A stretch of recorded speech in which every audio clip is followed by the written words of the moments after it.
welcome back to my homestead.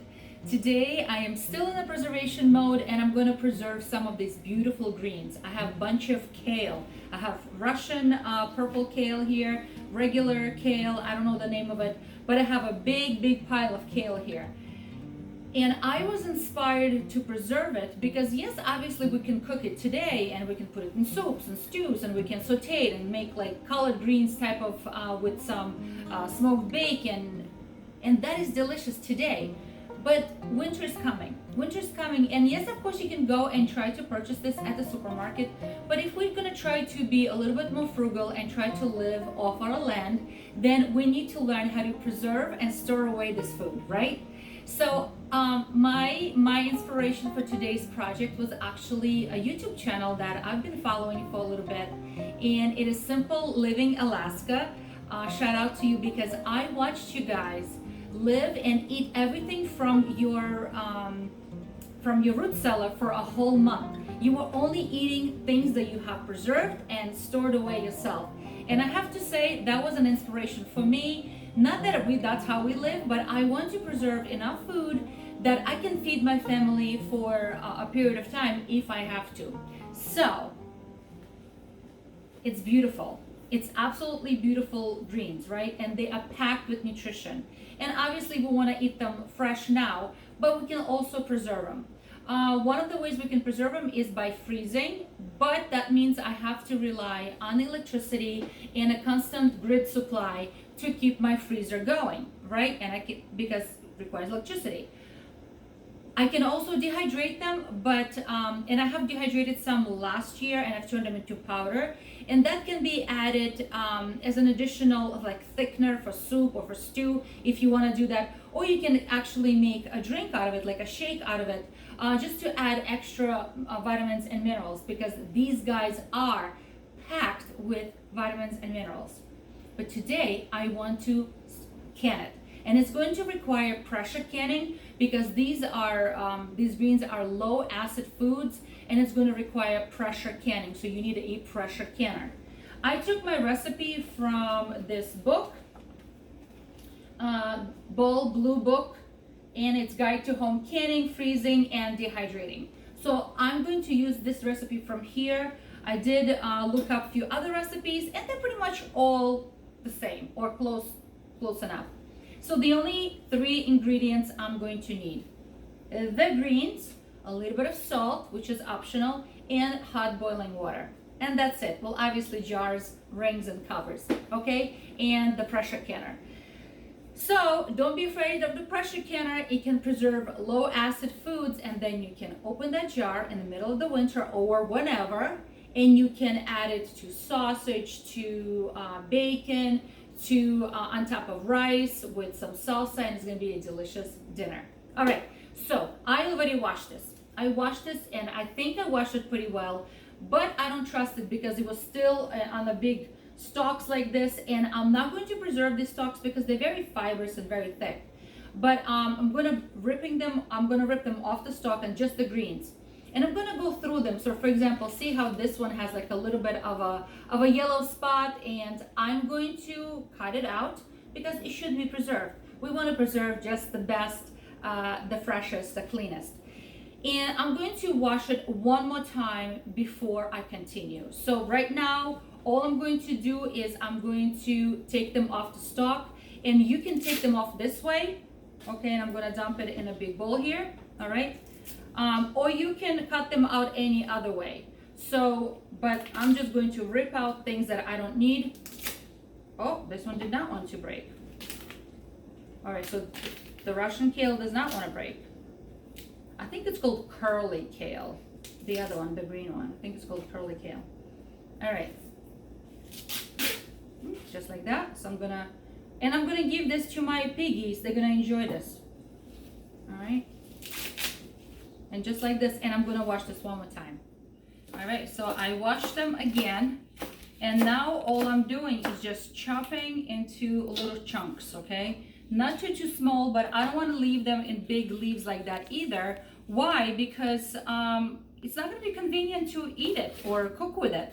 So if it's very big piece, I cut it in half, and then I cut probably about 1 inch size, and I'm just dumping them in a bowl. So I'm gonna blanch them really quickly, but I am not gonna put them on ice bath. No, I'm gonna omit that because they're gonna go back into the pressure canner and they're gonna continue cooking. So there is a necessary step, all right? And yes, I will be putting just a little bit of salt, not much at all, just a little bit of salt, because I find that when vegetables are preserved with salt already, they are, I think they come out a little bit better. Let me see. This one looks discolored. Don't want this one. Yeah, I'm glad I washed it again because there was still some sand on the bottom of the water. So even though they've been washed very well, I had to do it again. All right, I'll see you guys in a minute. All right, so now it's time to blanch all of them. So I have a pot of boiling water here. And what I'm going to do is just I'm going to take a small pile of my cut up greens and I can mix them all up together because it doesn't matter. And I'm just dumping here and literally 3 seconds. 1 Mississippi, 2 Mississippi, 3, done. And I have to fish them out because all I'm doing, I'm just wilting them. And I'm going to dump in a pot, in a bowl right next to me here. Okay? And that's what I'm going to do with all of them because it's not about cooking them right now. It's literally wilting them. So this is going to be a quite quick process, okay? So I'm not going to put too much because it will be easy for me to get them out in a minute. Again, just push them all under the boiling water and fish them out. That's all it is, okay? We're just wilting them. So you will see that my big gigantic pile here will reduce by a lot, probably like by half. Okay, everything is blanched, or as I like to call it, wilted. And now I'm just going to be packing it into my jars. It's still warm to touch if you touch it, but I'm just going to put them in the jars, okay? And I'm just going to push it down a little bit because I don't want it to be completely compacted, but I do want it to fill up the jar. And then I'm going to be putting a little bit of salt. Okay, so according to the bowl book preservation recommendation, it's half a teaspoon per pint of salt, and per quart is 1 teaspoon. So I don't know if I'm gonna put a whole teaspoon. I feel that it's a little bit too much for me. So see guys what I'm doing? Let me push this. Can you guys see this okay? I'm just pushing it down a little bit. I'm not really compacting it because if I do like really tight, then you know, the processing may not be successful. But this is not spinach. Spinach tends to stick together a lot, but this is kale. So kale is not as, all right, so I'm gonna push it for probably half an inch of headspace. And then I'm gonna put the salt and the boiling water. And I have a pot of boiling water here. All right, so pressure canning. All right, so I'm gonna show you my pressure canner, but every pressure canner is different. So nothing to be scared of. Friends, don't be scared of pressure canning because pressure canning is a great way to put away food on your pantry shelf and to be completely shelf stable, okay? So just think about it. When you go to a grocery store and you see all those cans in there, it was made by pressure canning. And if it was made there, you can do it at home as well. There's nothing to it. Just read the instructions that come with your canner because every canner is slightly different. Okay, so pressure canning time for any greens.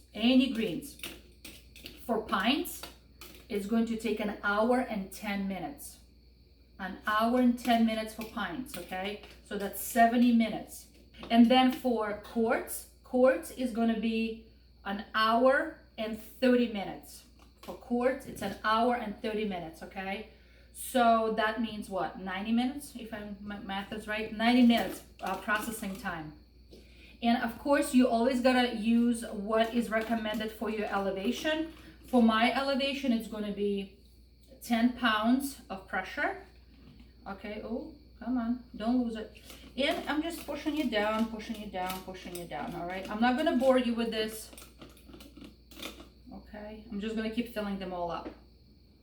All right, so they all filled up. And again, I just wanted to explain, I really didn't push them very, very hard, like did not impact them because there's still plenty of space in between. Okay, because you want to be able to have this processing done. And now I'm just putting about a little bit more than a half a teaspoon of salt, because I feel that 1 teaspoon will be way too much for a quart, at least in my opinion. So I'm putting a half a teaspoon. All right, so salt is in, and now I have a pot of hot boiling water here, and I'm going to be filling up these jars.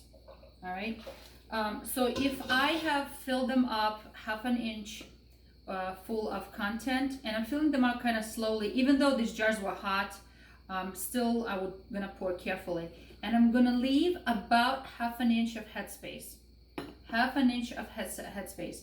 Because why? Because while they're still processing, they need space for the processing to take place. You don't want any jars to explode in a canner. And I'm going to debubble, because sometimes it looks like, you know, you filled up the proper line and everything, but then once you start debubbling and all that spaces between the kale leaves, the bubbles come up, there's more liquid to add, and I will do that. So this is a very easy and fun project, and I like to store away some of the greens for the winter. I do have some frozen. I won't lie, I love my frozen spinach. I use it all the time in the winter. But like I said, what if we lose power? A storm or earthquake, a fire, whatever you do, guys, in your neighborhood. All right, so let me debubble that now, and we'll see if I need to add any more. All right, this is my fancy debubbler. Don't laugh, okay? I lost my debubbler. So this, oh, look at all those bubbles coming up. So this is my plastic knife that I disinfect and I use over and over again. Okay, so one is done, and I think I'm going to add a little bit more liquid to that one. All these bubbles are running up, and all of a sudden the liquid amount went down. That always happens, it's okay. All right, so now what can you do with this canned kale? Okay, what can you do? All right, so for example, you're making soup in the winter. You have a beautiful chicken broth or beef broth or pork broth, and you put some potatoes in it, some carrots, some onion, garlic, and open a jar of this bad boy and add, and oh my word, it's going to change everything. Or you have some bacon or some sausage that you want to saute that together with some onion, with a little bit of garlic, and then you open a jar of this. You strain the liquid, because you probably don't want all that liquid in it, and you stew it together for a little bit, and voila, you got a beautiful, beautiful dinner. All right, so I think I'm gonna add a little bit more liquid to a couple of these jars. Like this guy, for example. Okay, so I have 1 inch of headspace. This one, just a smidge. Maybe that was actually too much. And that's it. That's it. So I actually boiled way too much water. So from that gigantic pile of greens, I only have 5 quarts. Oh wait, I almost forgot. I gotta wipe. So this is a paper towel with a little bit of white vinegar on the edge. So on it, so I can just run around and make sure that there is nothing that can potentially, prevent from a good seal. So I've got my hot, clean covers and rings, and I'm doing a finger tight. All right, finger tight, and I'm gonna put them all in the canner. This is hot. I think I need a towel. No, so I already have a pressure canner sitting on the stove, and I poured water on the bottom according to how it says in the instructions. Mine says 2 inches on the bottom, so which I did. And I turned the canner on, because why? I want the water in a canner to be hot. Okay, I want the canner to be hot. So when I put these jars in there, they will not crack. All right, because hot jars go into hot canner. Okay, hot jars go into hot canner. All right, so I'm gonna put them in. All right, so all my jars are in the canner, and I forgot to tell you that I always add a splash of vinegar, about a tablespoon or 2 tablespoons of white vinegar in the canner water, because I find that the jars come out a little cleaner. And also, before I put a cover on, I always inspect the gasket, this rubber band around, make sure it's not broken, so I will make a good seal. And then just follow the directions of how to put the cover on. And in my case, let's see if I can do it from the first attempt. Yep. And seal. All right, so it's sealed. So what I'm gonna do now is the heat is on high all the way, and I'm gonna wait until it starts steaming, and I'm gonna see steam coming through right here, just pumping steam. Okay, and I'm gonna wait for this little red button pop up. It's gonna like go flush, so I know the steam is reached the what it needs to be. And I'm gonna let it steam for 10 minutes before I put my 10 pounds of pressure on. So again, these are quarts. In total processing time, after all the steaming, after it reaches the 10 pounds, 1 hour and 30 minutes. All right, 1 hour and 30 minutes. And another thing, do not open the canner. This is a safety guide, and I think it goes for every single canner. We cannot take the cover off or remove the weight until the canner cools off and no more steam coming through.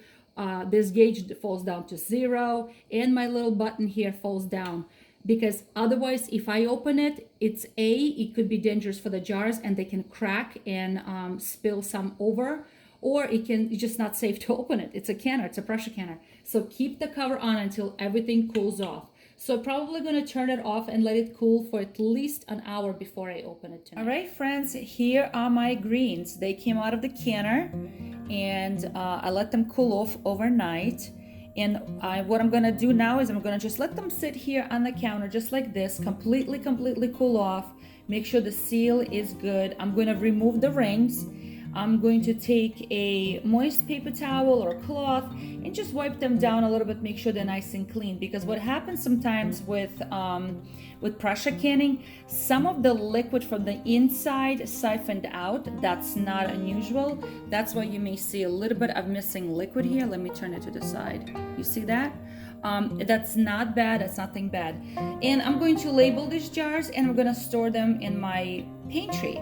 Now, of course, that's a lot of greens. This is a quart jar, and preferably would have been better with pints, but there are no pints or jars available anywhere, so I'm using what I have. So on this note, friends, I hope you are encouraged to learn about canning. It's not hard, just a few steps to go through. I hope you're encouraged and try something new.